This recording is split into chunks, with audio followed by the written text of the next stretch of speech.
Welcome to another episode of Between Drafts with Nat and Nathan. Today we're going to be talking about drafting a book in a month since we're coming out of NaNoWriMo. What does that actually stand for? National Novel Writing Month. Okay, so none of the words stand for November. It just happens to happen in November. Exactly. Okay, cool. Which I guess is like a controversial thing now. Did you see all this? No. NaNoWriMo? Oh, okay. Why is that controversial? Well, we'll get into it in a sec. Okay. But the other context being that when I was writing Husk, I ended up doing the first draft in a month. And a lot of people think about doing it this time of year when we're recording. And so if you're curious about speed writing the first draft of your novel, we're going to talk about that today. Apparently it's controversial because some of the executives did some shady stuff. And then like with this one in particular, they put out this statement about how it was ableist to say that using AI in your writing was bad. And everybody who's really against using AI in writing got very upset by that because they're like, it's kind of a ridiculous statement, right? To say that you're insulting people with disabilities if you're against using AI in writing. It's like a weird argument to make. Yeah, I don't even understand what that means, to be honest with you. And the main sponsor for NaNoWriMo was an AI tool. Nice. So it was definitely one of those like, okay, why are you guys really saying this? Yeah. People got, I think, pretty upset about that. Yeah. We should do our own and get Zen to sponsor it. There we go. It could be NaNoWriMo, Nat and Nathan, right? Yeah. We'll do some updates on stuff first. You were telling me about a couple things before we hopped on. Spoke with a bunch of people, again, from just putting it in the newsletter that I'm starting to really look to connect with folks actually in the industry. Yeah. One guy was a senior editor at Penguin, super, super nice guy. Potential to connect to a few folks through him. How does that work? So is this somebody who could buy the book? He works with nonfiction Christian books. Cool. So very cool, but not somebody who would buy the book. But he does do acquisitions and all that stuff. And so he might know some fiction editors. Correct. And certainly knows agents. Exactly. Cool. Mm-hmm. So super nice guy. Sent him the basic query package that we've talked about. Yeah. And he's going to share that around. Really nice of him. That's great. One guy did traditional and now doing indie. Super nice. He told me everything about how to launch a book on Kickstarter. Oh, He's done this a couple times. It's something that has worked well for him and other folks. So starting to learn more and more about that. Huh. He may be actually somebody interesting to bring on to talk specifically about that because he's done, I think, 3 or 4 on there now. And wow. It's his main part of his model now. Interesting. As an indie author. And I thought that was pretty awesome. That is pretty awesome. Very entrepreneurial guy. Yeah. And that was cool. He's in Utah going to Brandon Sanderson's conference that's going on, Dragonsteel. Dragonsteel, yeah. Yeah. So tell me a little bit about that too. It sounds pretty great. I'd love to go some year. It's pretty cool that he does a whole conference. Yeah, he does the whole thing. Do you know how big it is? I think it's pretty damn big. I believe it. Yeah. I feel like in the last few years especially, he's had such a come up. Mm-hmm. He's like broken into the mainstream more. Or maybe I've just been hearing about him more from being more in fiction world. Yeah, that could be a bit of both. That's probably it too. Yeah. Anything else from agents? Nope, just waiting. Yeah, I feel like that's expected with the holidays. Yeah, it's kind of unfortunate timing, but that's okay. Keep chugging along, making the book better and better. And you got 2 of them who responded already, right? Mm-hmm. Nice. So sent them everything, and who knows how long that'll take to hear back. Yeah. Well, yeah, because it's been 2 weeks since we recorded last. So people listening are just going to hear these one week after another, but we took a week off last week for Thanksgiving. So it's been 2 weeks now. Mm-hmm. And on my end, we got the cover done, which is awesome. It looks good too. Yeah, I love the cover. Yeah. Super, super excited about it. The colors pop. The colors pop. Yeah, maybe like when is this going to come out? Should I splice it in here? Okay, I'm not going to promise that, but I'll show it at some point soon. I haven't decided when I'm going to announce it yet, because if I'm publishing end of May, I don't want to do what I did with Crypto Confidential, where I announced it in November for a July release. It was just too far. It was like too long. You did November to July? I announced it in November. Wow. I did the cover announcement and everything in November, and then it came out in July. Mm-hmm. So that was almost 9 months Yeah. separate. It's just a long time. I feel like 3 months maybe Yeah. is a better spacing. Because like 9 months, you forget about it. It's almost a year. I would do 3 months. Yeah. And then somebody pre-orders, they're getting it in 3 months, not in a Exactly. year. They're not waiting 9 months. Yeah. Yeah. So maybe in February, share that. But what else? There was something else that we wanted to check in on before starting, wasn't there? Your cover. What's your timeline on Husk? That's interesting. You're Oh, sending yeah. it. Yeah. So timeline, I've got, what is it now? It's like 4 weeks. You got a month. Yeah, I've got a month to get it to the point where I'm ready to show it to the editor at Scribe. So kind of sprinting on that. We've been talking a lot about last edits and changes I want to make there. Got a few reasonably large structural things. You got great feedback from somebody you sent it to. Really incredible feedback. Yeah, shout out to Eleanor at Readwise. If anyone doesn't use Readwise, it's a tool for, one, reading online articles. It's a really, really good article reading tool, and also for collecting your annotations and highlights from books. And Eleanor, who works there, asked to read a draft of it because I'm friends with Dan, one of the founders of Readwise. I sent it to him. He shared it with her. She read it in 2 days and sent just an incredible amount of feedback. And she's like a huge fiction, fantasy, sci-fi, reads a lot of fanfic. And I mean, some of the best feedback I've ever gotten on writing. She could have charged you for it. She absolutely should have charged me for it. Yeah. I think, it was like just, super detailed, super helpful. So Really good. implementing that plus some of these other ideas, but it's getting close. I mean, it's at least a few of the readers who I've given it to for this draft came back and just said that they really liked it. And that feels great. It's like, it's not at the point where I would feel comfortable slapping a cover on it and tossing it out there. But if that happened in the next couple of weeks, it probably wouldn't be the end of the world. Worst thing. No, wouldn't be the worst thing. So feeling good. Getting That's closer. awesome. Yeah. And then early January, you send it to head editor at Scribe. Early January, it goes to the editor at Scribe. Nice. They put together their feedback. I think they take 3 weeks. So they'll send it back to me January 24th or 27th or something. And then I have until mid-February to get them the final. Yep. Of course, you can probably tweak a few things. Final-ish. But final-ish. Yeah. Yeah. The line that I've always heard is it's not final until it's been emailed to China to get printed.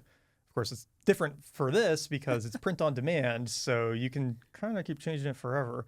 But I feel like that's also dangerous. Yeah. Because, I mean, one, you'd have to redo some of the typesetting and copy editing and all of that, so you don't really want to keep messing with it. But I know Paul Millard, Pathless Path, good work. He'll periodically go back and change and edit things, or even after it comes out, he'll find stuff. I don't need to know that. When mine goes, it just needs to be done. Yeah. I'll just keep editing forever. That's what I told him too. I was like, I would not want that power. I mean, that would be very stressful. On the flip side, we ran into this at Crypto Confidential where when I recorded the audiobook, I found a few things. And for a moment, it sounded like they weren't going to be able to change them before the book went out. And a couple of them were enough that you wanted them changed. Substantial errors. Yeah. I mean, there was one point where I had said $100 million instead of $100,000. That's different. It's kind of significant. Yeah. It's okay. We should really fix that. So being able to change those kinds of things would be nice. But yeah, knowing you could go back in and add a chapter or delete a whole section, I kind of don't want that power. Yeah, I don't either. Yeah. Okay, let's talk about NaNoWriMo just wrapped up. I saw a lot of people on Twitter who did it. The idea, if you're not familiar, is very simple. 1 month, write a draft of a novel. That's it. And they say like 50,000 words, right? Yeah. Yeah. You know, I think most people might shoot for a little over that, but you know, somewhere 50 to 90 probably for most of these books. I would guess if anybody's doing like 150, like that would be impressive. All power to you. That's basically what you did. You did 120. The upper bound was 120. Okay. Yeah, I paced it to allow myself to get to 120. So let's talk about why you decided to write Husk in a month and after doing it, what your overall thoughts were, and then let's get into like day by day what your actual routine was and how you did it. Yeah. So I started writing the first version of Husk about a year ago now. And that was, I just finished Crypto Confidential, turned it in. I had this idea that I might enjoy writing fiction because I'd started hacking on a couple of ideas while I was finishing Crypto Confidential. And through the process of, exploring it, I thought, it might be fun to try to write a novel. So I turned in the book and said, well, let's just try this. And when I started that last fall, I spent the next like 2 or 3 months getting a pretty minimal first draft done. And, I'd never written a novel before, so there was so much of it that was new and confusing. I mean, I'm sure you know. And I think that first draft came out to like 70 or 75,000 words. And that was over the course of 2.5 months. And then as I was doing the promotion and finalizing Crypto Confidential stuff, I kept editing it, kept working on it. You read, I think, that first act. I eventually gave you the rest of it. But got to a point where I was starting to feel good about it. Gave it to my agent to get his thoughts. And he basically said that I probably should scrap it. I mean, he said it nicer than that. His feedback was basically that it just wasn't novel or differentiated enough to be something he could try to sell to a publisher. And that's a huge benefit of an agent. Totally. They know that market so well. Totally. And his feedback, I think, was pretty spot on. It had some interesting premises, but it wasn't a new enough idea to like maybe have that commercial appeal. And that kind of sucked, but it was also helpful. And I do feel like you kind of have to write at least one book or like at least one novel just to get the first rep in, which sounds kind of crazy because it's already such a big lift. Yeah, it already takes months. Years often, right? And so it was painful to scrap that, but I think ultimately for the best, because the new book, and what I ended up doing is I kept some of the core ideas for the world, but the time is different, the characters are different, the conflict is different, everything else is different except for some of the underlying ideas for the world building and like the background of what's going on. And a couple of the characters actually stayed the same.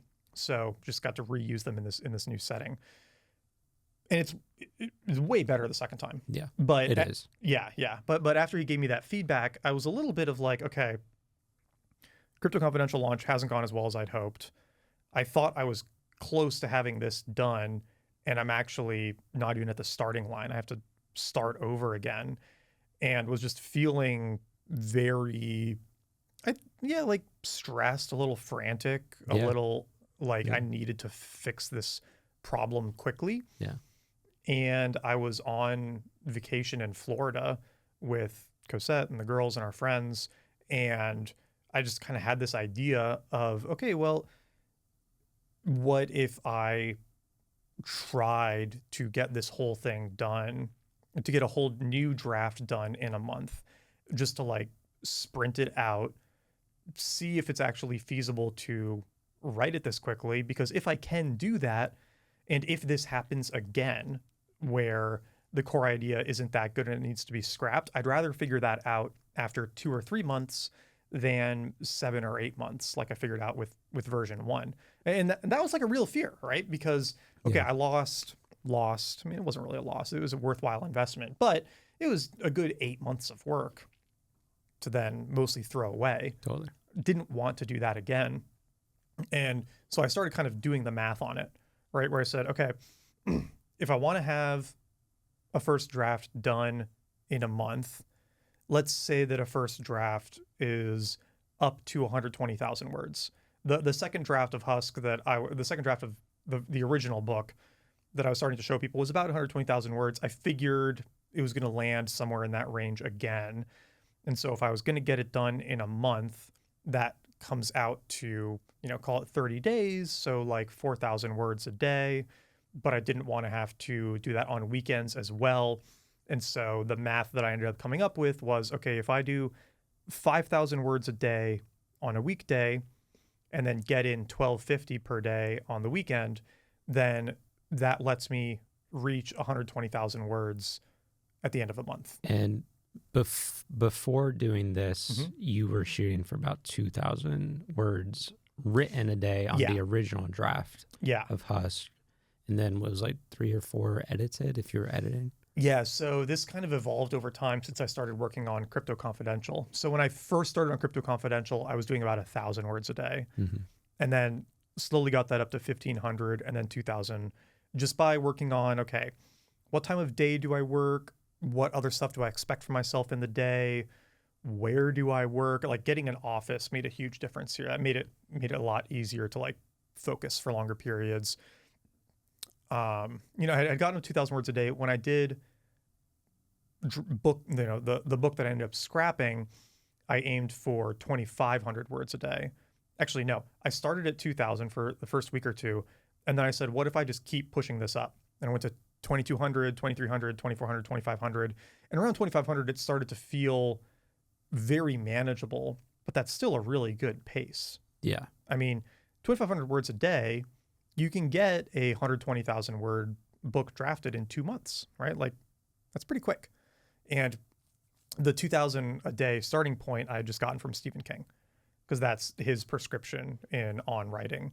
You know, he says he aims for 2,000 words a day, 7 days a week.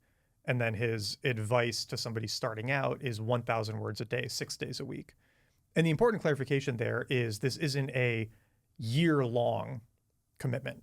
He's not saying you do that every day for the whole year. It's just when you're in the first draft mode. And his argument is that you need to get it out of you as quickly as reasonably possible. Because if you take too long, you start losing parts, you get distracted, it can, you know, lag on for years and years, which you don't want to do. Yeah.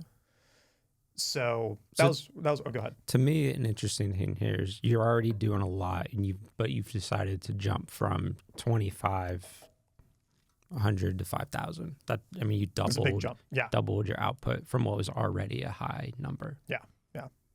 I know, and that's what felt kind of crazy about it. It was definitely this question of, okay, is this even possible? Like, I didn't know. Are the last 2,000 words just going to have to go in the trash every day? Exactly. Is the work going to be shit? Yeah. Is there even enough time in the day for this to be reasonable? Yeah. Because am I going to die from the caffeine in my system? Exactly. Am I going to sleep? Yeah. Right. Is this going to be sustainable at all? Especially since, you know, with the kids, I can't really work from 5 to 7 or so. I can pick it back up after they go to bed, but obviously I want to spend time with my wife and my friends too. Yeah, how dare you? I can't. Yeah, I can't work all weekend. I can really only work while they're napping. I can get up early and work, but there's only so much you can do with that because you don't want to curtail your sleep too much because you're going to have compounding effects of that. And so it was like, okay, you know, if there's, let's say I have max 8 hours in the day, right? Because when you add in lunch and getting to the office and leaving the office and all these things, you don't get the full 9 to 5, right? And then you've got mornings and evenings. So, okay, within those 8, can I get 5,000 words plus what other little things I need to get done? I mean, it was actually kind of an open question, right? And I knew I could do 750 to 1,000 words an hour because I'd done that before. And so, okay, well, that's still 5 hours of focused writing. That's a lot of time to be in that focused state, right? You'll often hear that you get max 3 to 4 hours of deep focused creative time a day. It's very hard to push beyond that. And so if I was aiming for 5 or 6, it's like, okay, is that going to work at all? And I didn't know. But then it kind of did. I mean, yeah, so I decided on that schedule and got back from vacation. And what I ended up doing over the vacation was I said, okay, if I'm going to try to do this, I think the only way it's possible, and I still believe this pretty strongly, is if you have a very good outline to work off of. Because if you're trying to figure it out as you go, you're going to lose too much time thinking about where it should go next. So did you outlined before? I actually didn't know that. Yeah. I wrote a relatively detailed outline. And again, going back to the math of this whole thing, in my head, I was thinking, okay, a scene something that's happening in the book is probably going to be 1,000 to 2,000 words. Is like a decent estimate for how long a scene is going to be. And I think like Scene and Structure talks about this pretty well. In a scene, you have, a protagonist for the scene who has a goal and an obstacle. And at the end, they either fail or succeed at reaching whatever the goal of that scene is. And you can kind of create an outline for each scene just based off those criteria. And so I said, okay, if we're thinking around 100,000 words is like a decent length for a first draft, we can start with, okay, what is like the main overarching conflict of the novel, and then break it down by one of these like organizational structures. So I mean, like 3 acts is kind of the most well-known, but also probably the least helpful one. I really like the 7-point plot structure that we've talked about. I think we've talked about it on here before. Briefly. Maybe not. I'll reiterate it. Basically, the idea is that you can break the plot of a story into 7 points. So there's the opening, where you introduce the character in like their normal world. There's the midpoint, where the protagonist goes from reacting to the world and the conflict to being proactive and influencing and changing the problem in the world. And then there's the resolution, right, where everything comes together and like the conflict that emerged earlier is now like solved and resolved. In between the beginning and the midpoint, you have the first turn, which is also called like the inciting incident. And it's when the conflict is introduced, something happens that throws the character out of their normal world. And then you have the first pinch, where the stakes are escalated by like something bad happening or whatever. And then you hit the midpoint, where they go from reactive to active. And then you have the second pinch, where something else happens where it feels like all hope is lost and like they're going to lose. You have the second turn, where they find the key or find the secret power, whatever, that allows them to resolve the conflict. And then that naturally takes them into the resolution. And so if you take your idea, you can start to create those points. And I think the guy who came up with it recommends doing them in that order. That's why I said them in that order, because you normally have an idea of how it's going to begin and how it's going to end. Yeah. I love the idea of start with the end. Yeah. You can think about what would happen where they switch from reacting to acting. Then you can think about the inciting incident, the key that unlocks the secret, the solution, whatever, and then the 2 escalations in the middle of it. And it's like that for me is a super helpful way to think about it. So I did that. And then from that, I was able to start thinking of all the scenes that would be in between those points. And my goal was to come up with about 50 or 60 scenes. Because if you have 50 or 60, if they're 1,000, 2,000 words each, you get into that 80 to 120,000 word range that would be good for a first draft.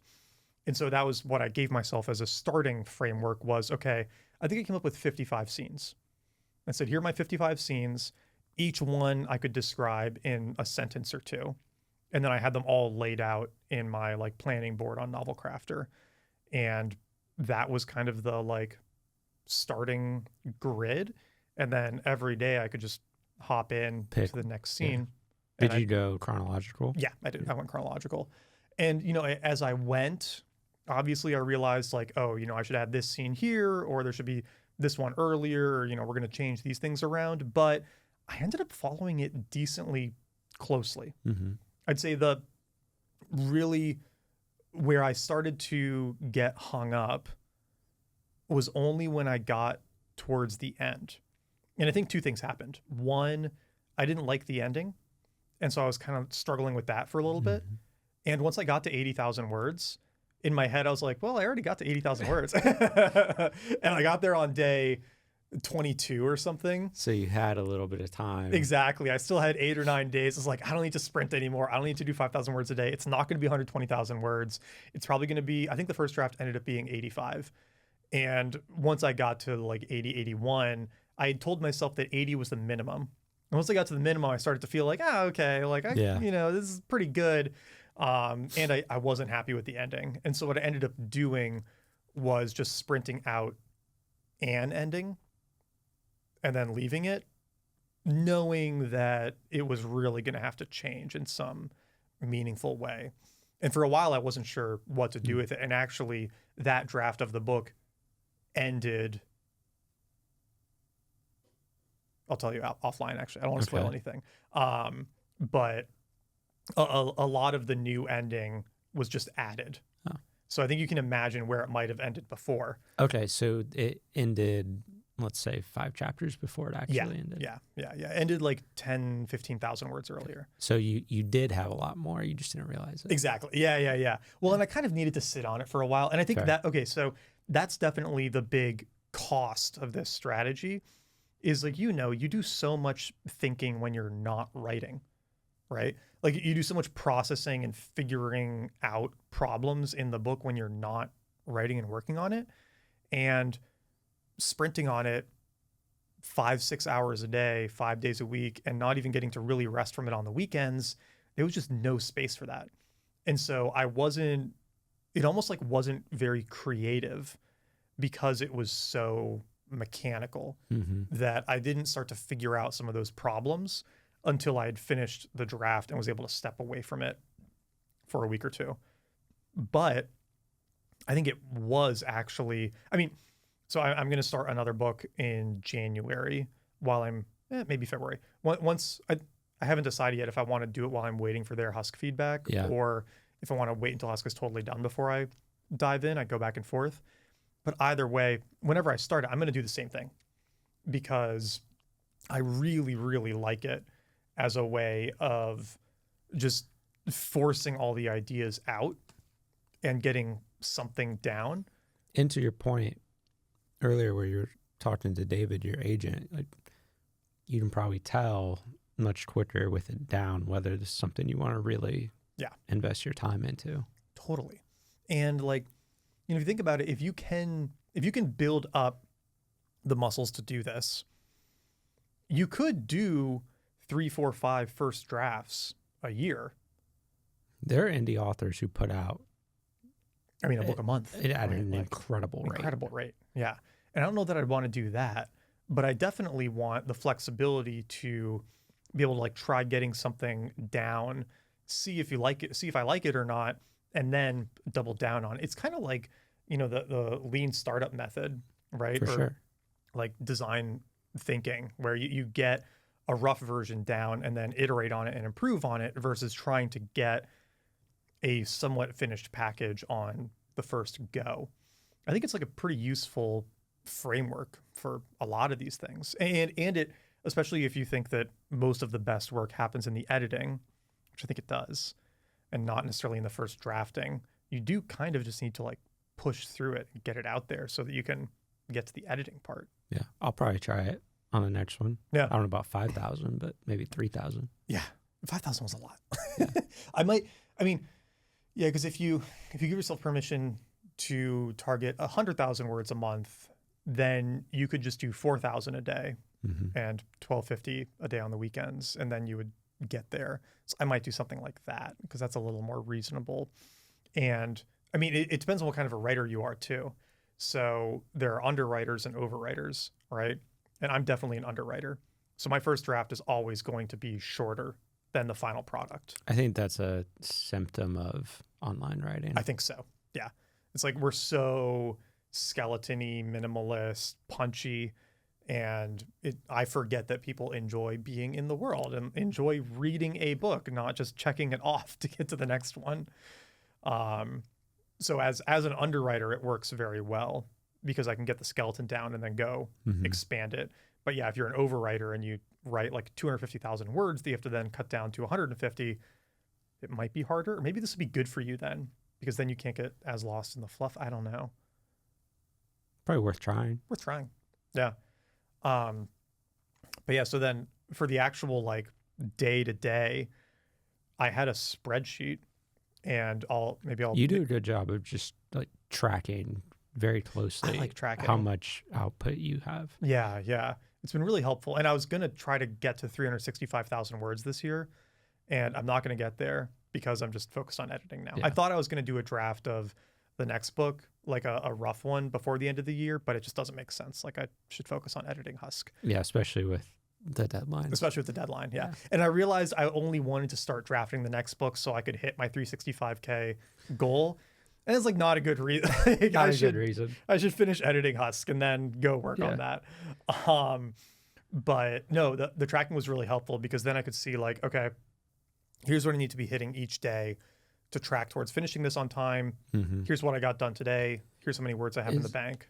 So one of the things I struggle with is I'll write something. Let's say I write 2,000 words in a day. And then the next day I go to write the next, but then I get caught up in editing that original 2,000. How do you avoid that?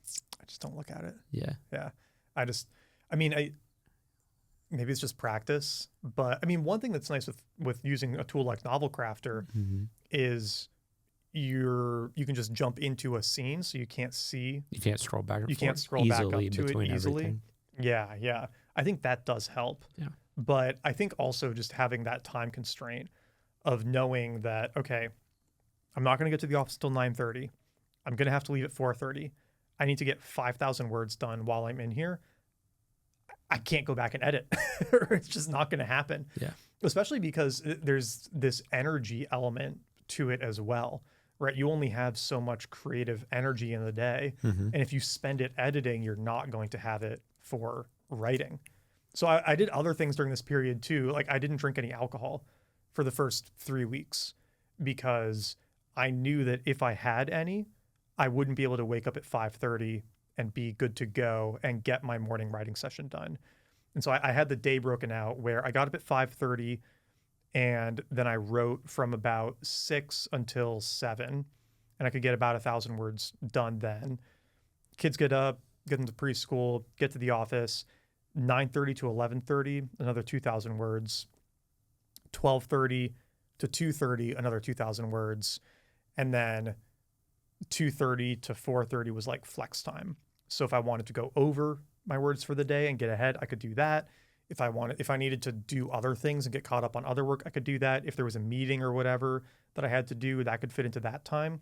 But so I had a pretty strict schedule for the day, which helped because then I wasn't sitting down at 9 a.m. and saying, okay, I have to write 5,000 words. It was, I just have to do 2,000. I just have to do 1,000. And I think that helped make it more approachable. It's also why I feel like 5,000 is pretty close to the limit, at least for me. It'd be, I don't know where I would find the time to get that to 7,000 or 8,000. Like 6,000 maybe, but on a great day. Yeah, on a great day. I had a few days that I hit 6,000, which was fun. So it also gave you a little bit of buffer. Exactly. Yeah. There was one week where I had like a 6,000 word day and a few days at 5,500. So then I didn't have to write on the weekend. And that was nice because then I got a break from it. But also when I came back on Monday, my loading time was a lot longer. And I think it was actually a bad idea because I was more tired from the week because I'd pushed myself further. And then I lost more of my context over the weekend because I wasn't working on it. Yeah. And I do think that's one of the big benefits of a sprint like this is that you're so locked in for that period that you're never having to do the pickup. Okay. So let me ask you because my guess is a lot of people aren't able to focus on their writing full time. Yeah.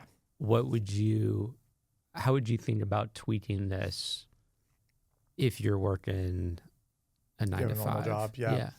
I mean, it's probably the normal boring advice of get up at 5 and do 2.5 hours before work, or if you have kids, that obviously adds a whole other complication. But if you don't, and you can get up at 5 or 6 and get in 3 or 4 hours before your 9 to 5, I mean, you get a lot done in 3 or 4 hours. And I think it does have to be first thing in the day because if you try to do it after work, you're just going to have lost a lot of that creative energy. When I was at the tail end of writing the first novel, I was still at EY. That was hard. Yeah. Because it'd be 9, 10, 11-hour days and consulting on Zooms all day with clients and whatever. And then after, to completely switch brains to creative writing mode, very hard. Did you do it after work? Yeah. You're kind of a night owl though, right? I will stay up till 2 a.m. Yeah. So did that work though? Or were you? It got done. It got done. Okay. Yeah. It was kind of the same thing where, like, looking back at the writing now, I've become a much better writer. Yeah. I'd love to return to that story sometime. I But like that story. It was hard. It was hard doing it after, working 55, 60-hour weeks. Dude, it's really tough. And I mean, that's definitely the benefit that you and I have, that we can put so many hours into this. And that's honestly part of my thinking with it too, is I'm trying to do this full time. So if I'm trying to do it full time, I should be producing books at a faster pace than somebody who is not doing it full time. Yeah. And so what does that pace look like? And the pace in my head is 2 a year. And I think that's doable, right? You look at some of these people. I mean, Sanderson does, like, he's done what, 3 in a year? Has he? Some years, I think. Wow. Like, I think it was Sanderson or Adrian Tchaikovsky, who did Children of Time. It's a really good book if you haven't read that one. His first 5 or 6 years, he was doing 2 or 3 books a year, sci-fi novels. James Patterson has done 4 books a year. I mean, there's like an asterisk there, right? Monster. But it's definitely doable. You definitely hear about it. And so it at least feels like an interesting challenge. And going back to getting more reps in, like I do really feel like you get better faster by just getting more reps in. And so I don't want to get it's a tough balance though, because obviously if you go too fast, the work's not going to be good. Yeah. The reader's got to enjoy it. Yeah, you don't hear about too many amazing books from the 1 book a month indie authors, right? Like, no offense to them, but there is a point where you hit diminishing returns. But I do feel like there is that's a whole different game, I think. Yeah, like from a revenue perspective. Totally. What genre are most people doing that in? Is it like smut? I don't know. Right now, if I was trying to do a book a month, I would do romantasy, 100%. Yeah. It's so popular. It's so interesting. That would be a good interview to try to listen to or find. It's like, who are the people doing the 1 book a month? What genre are they doing it in? Yeah, and how are they doing super well? Yeah. And I bet there are people crushing. There's somebody, what's the genre? Lit RPG. Are you familiar with this genre at all? Those books apparently sell an insane amount. Yeah. The guy I was talking to earlier this week was talking about that. Cool. That there are some people who do really well. Yeah. What is Lit RPG? Is it like a choose your own adventure book? Kinda. So there's one called, I think it's called Legends and Lattes, that's super hot. Okay. And I haven't read it, so this may be like completely wrong. Yeah. But it seems almost like a Dungeons and Dragons style, but with a bit of a modern twist to it or something. Okay. And I mean, like thousands and thousands of reviews on Amazon. So interesting. So, and then it's a series. So you're thinking, if there's thousands and thousands of reviews on Amazon and 10% of people, 10 to 20% of people who read a book review it, you're selling thousands of books a month. And if you're indie, that adds up. Money. Adds up quick. Yeah, seriously. You know what apparently sells a ton are like Minecraft books. Books based on some like video game IP as well. Minecraft as in the video game. Yeah. Like books based on the Minecraft IP. Like Minecraft commissions them. Oh. Yeah. It's a type of gig you can get as an author doing like IP books. Okay, we need to find somebody who's like good at this. I know. It'd be interesting to talk to them. Because if you really enjoy writing and you want to get paid to write, but you don't have an idea that you're sold on, writing a book. It's a proven idea. Totally. Yeah. And I think this is true for a lot of video games and true for a lot of universes. Like the Star Wars books are written by a bunch of different people. Yeah. And now the Star Wars shows are by a bajillion different people on Disney. They're just not as good, but that's okay. But that's kind of just, it's an interesting model. It'd be cool to create a world that's so valuable that you can just pay other people to create stories within that world. Sounds like a great business model. A great business model. Yeah, I'll take it. Gotta do the hard part first. Yeah, gotta create the interesting world first. It's surprising that J.K. Rowling didn't do more of that. I feel like, she doesn't need to, obviously. Yeah. Maybe she doesn't want to dilute the brand. I feel like it has been bad for Star Wars. I think it's been awful for Star Wars. Yeah. I mean, have there been? I guess people like Andor and Mandalorian. I think Andor's awesome. Okay. Mandalorian, I thought the first season was very good. Second season, pretty good. And yeah. Rogue One was really good. Yeah. That was. They've had some definite hits. Yeah. But the brand dilution is probably stronger than the number of hits. Yeah, I don't get excited when I see a new Star Wars thing now. Yeah. Like, oh, that's the 5th one they've done this year. Marvel's kind of gone that way too. Yeah. I feel like up until Endgame, it was very good. Mm-hmm. And then it just Yeah. really fell off after that. Yeah. And DC never figured it out in the first place. Which is like, how is that possible? How did DC never, still hasn't gotten a good movie done? It's the first Wonder Woman was good. Yeah, that's probably the only one they've had. It's the only one I can think of, yeah. Although I did see a good criticism of the first Wonder Woman about how, like, the whole movie, one of the core themes is that, like, not everything has to result in violence. And then it results in violence. Yeah, exactly. And then the end just is another big DC dark, stormy fight scene. Well, I guess in the second one they tried to do the it doesn't have to be violence ending, and nobody liked it. So maybe they made the right choice in the first one. Well, maybe the ending should have been flipped. Yeah. Okay. Anything else we should hit? Oh, we still got some time. We went through that fast. I'm trying to think if there's anything else on your 5,000 words a day. Yeah. That was. I think the separation of the outlining and writing process. Like, I used to think I was a pantser where you just write it all down. I think there's something to that though, where you separate. It was a big author who David had on How I Write. Who talked? It was Immortals. I think that's how you say his name. Gentleman in Moscow.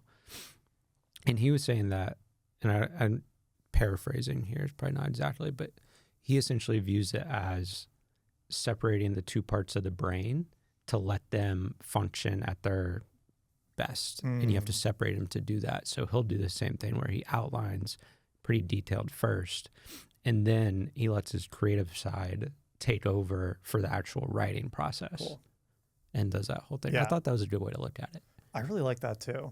I mean, that worked really well for me. Mm-hmm. And I also thought I was more of a pantser, but actually making a relatively strict outline and then trying to follow it quite closely. I think that's right. It helps separate the parts of the brain. And the way I think about it too is like outlining, writing. Like, I don't think the outline is something you do once.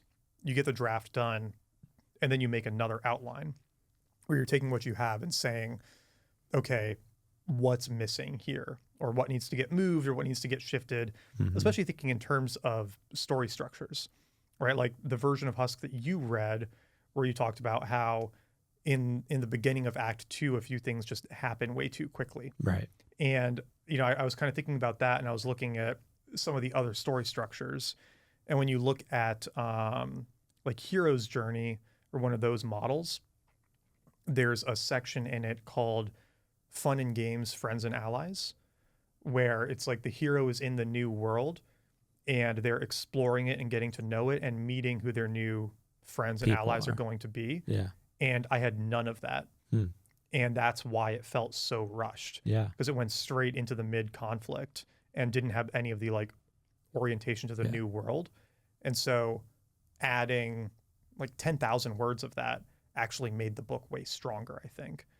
And so thinking about it that way, but that was hard to see when I was in it. Totally. But like taking a step back and trying to fit the pieces into these different structures was super helpful for figuring out what was missing. Something you told me yesterday was when you were reading the new first, let's call it 15 chapters, was that it felt too quick.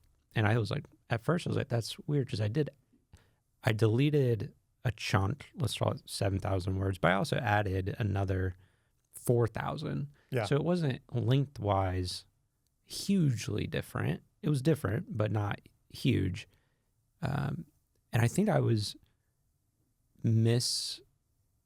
I was viewing the exciting incident as something later when it was actually something earlier. and I got rid of the inciting incident Yeah. and the change. Yeah.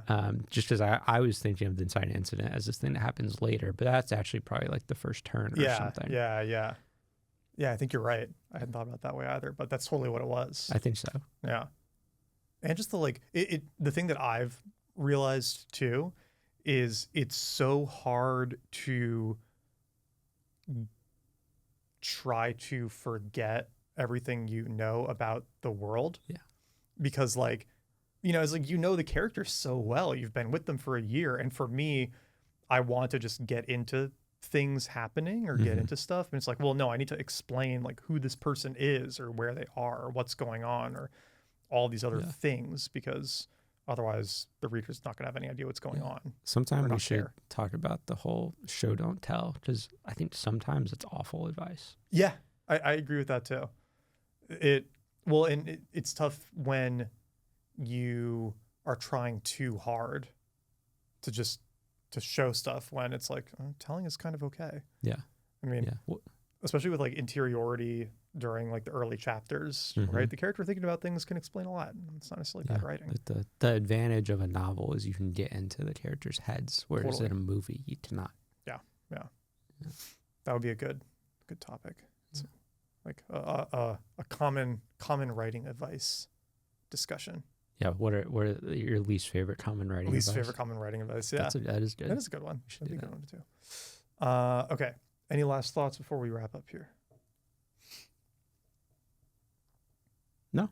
I think that was good. If anybody decides to try the 5,000 words a day, or just even drafting a novel 2,000 to 3,000 to 4,000, a lot too. It's a lot. Yeah, just drafting a novel in a month. If anybody tries it, I'd love to hear about it. Yeah, let us know, and I'll add my spreadsheet to the notes for this episode if anybody wants to copy it. Let's just see what was in it. Nice. Something fancy. Spreadsheet as in like what you use to track everything? Yeah, what I use to track everything. Yeah. That would be good. And yeah, if you're not subscribed, subscribe on YouTube or whatever podcast listener you prefer. Should be basically everywhere. Sign up for the newsletter to get the notes and all the bonuses from the show. That's at betweendraftspod.com. And I'm on Twitter at NaNoWriMo. At NathanBall27. And we'll see you next time.